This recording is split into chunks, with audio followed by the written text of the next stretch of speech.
Magandang araw po sa inyo lahat mga kapatid. JDB uli ang inyong abang lingkod. Pag-usapan natin ngayon ito si Senator Abalos. Okay? Sabi nito, protect WPS.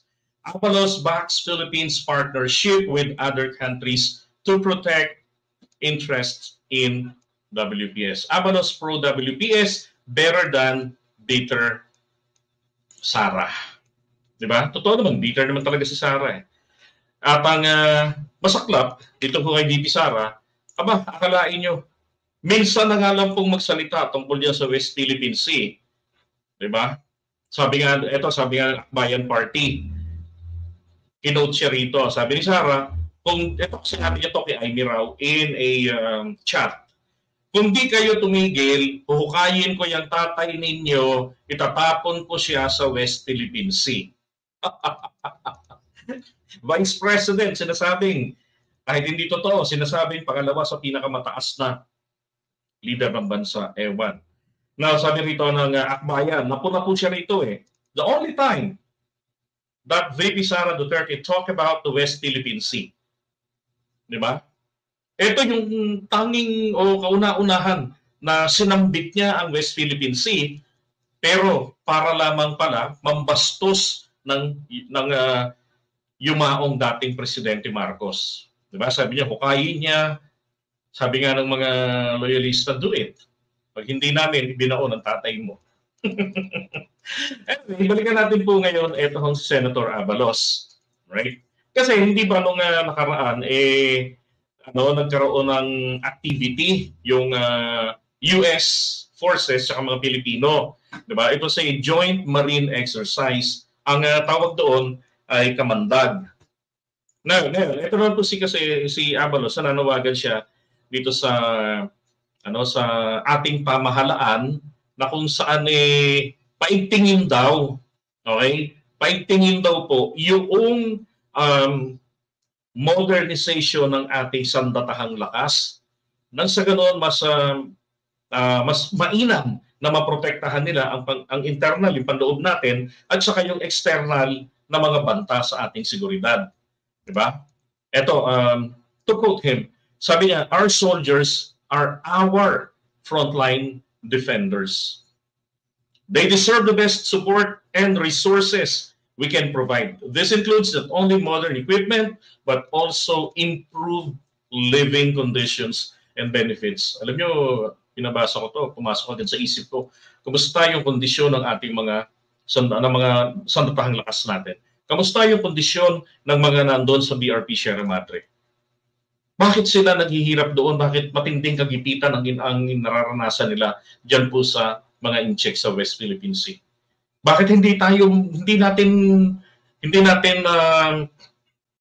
mapalayas itong mga impaktong ito? Dahil po kasi naman, di ba, napabayaan ang isyung ito ng mahabang panahon. At ngayon lamang tayo nagkaroon uli ng presidente na ipinaglalaban, at dapat lamang po na magkaroon tayo ng mga senador na katulad ni Lacson, katulad nito ni Abalos, na meron pong interest dyan sa West Philippine Sea.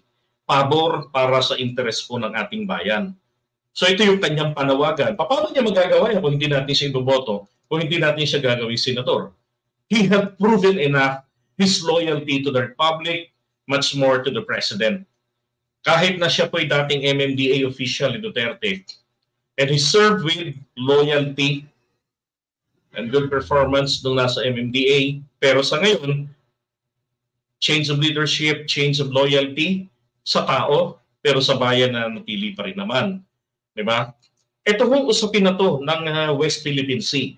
Alam niyo naman sa lumabas na recent survey ng isang private firm, lumilitaw po doon na itong pagiging makabayan, yung may pagmamahal po dyan sa West Philippine Sea para sa ating mga mangingisdang kababayan na nakaharap dyan at na maasa ng kanilang kabuhayan sa pangingisda sa West Philippine Sea. Na ginigipit ng mga Chino, etong si Abalos, di ba? Meron na siya ngayong pinahayag na malayong-malayo doon sa sinasabing susunod na presidente ng Pilipinas. Di ba?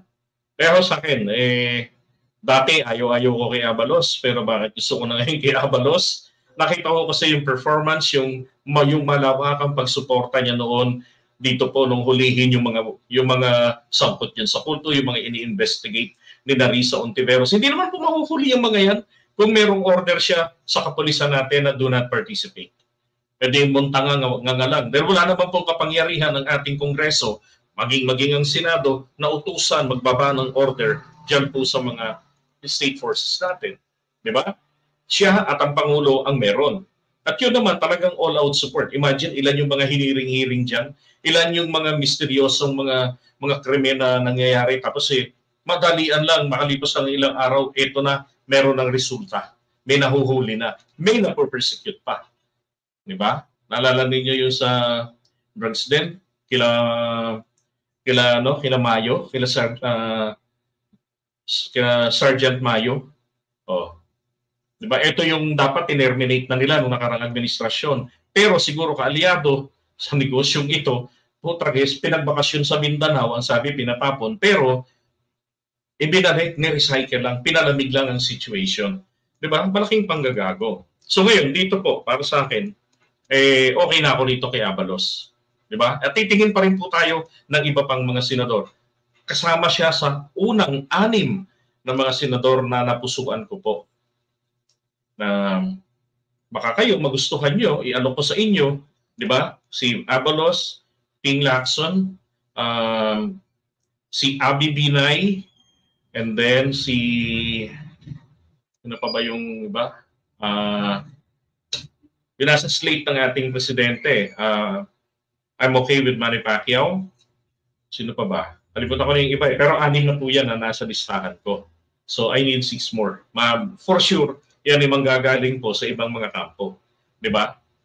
Hindi po kasi po pwede ngayon ang solid-solid tayo. Kailangan solid po tayo para sa ating bayan.